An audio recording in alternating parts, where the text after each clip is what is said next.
تعالي بقى اقولك عيونك شبه الباندا وعايزه اسلم اسرار الميك اب ارتست ازاي بتداري الهالات كلها اللي تحت عيونك. تابعي معايا الفيديو.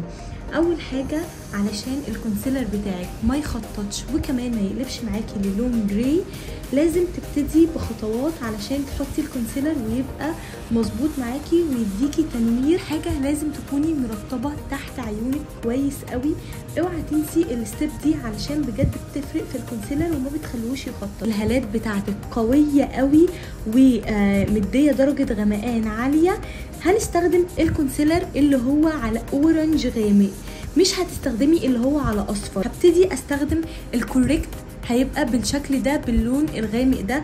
هبتدي احطه عند منطقه العيون وابتدي قبل الكونسيلر الفاتح اداري بيه اكنسل الهالات. لو انت الهالات عندك مش غامقه قوي وفاتحه فهتبتدي تستخدمي الكونسيلر الفاتح ده او كمان الكونسيلر اللي على اصفر.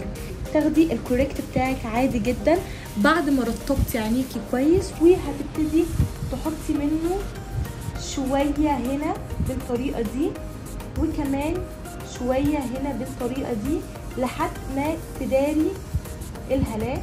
وزعوا تحت عيوني بالبروش. ابتدي استخدم البروش او البيوتي بلندر كنسل بيه الهالات اللي عندي. ابتدي اجيب البيوتي بلندر بتاعتي وببتدي اتاب عليه بالشكل ده. احط الكونسيلر بتاعي بقى اللي هو درجتي او اللي افتح مني بدرجه كميه صغيره وابتدي احط بالشكل ده. لو الكونسيلر درجتك تبتدي تحطي نقطتين بالشكل ده وممكن تزودي معاه نقطتين كونسيلر فاتح. هتبتدي تعملي بلند بالكونسيلر بتاعك، وبعد ما عملتي بلند كويس قوي تحت العيون هتبتدي تجيبي اللوز باودر بتاعتك وتاخدي على الباف سبونج كميه قليله وتبتدي تخففيها جدا على ايدك وتبتدي تثبتي تحت عيونك بطريقه الطبطبه وبكميه قليله جدا بالشكل ده. واي زوايد معاكي تبتدي تنفضي بالبروش بطريقه خفيفه خالص وبس كده تكوني دريتي الهالات بتاعتك يا ست الكل.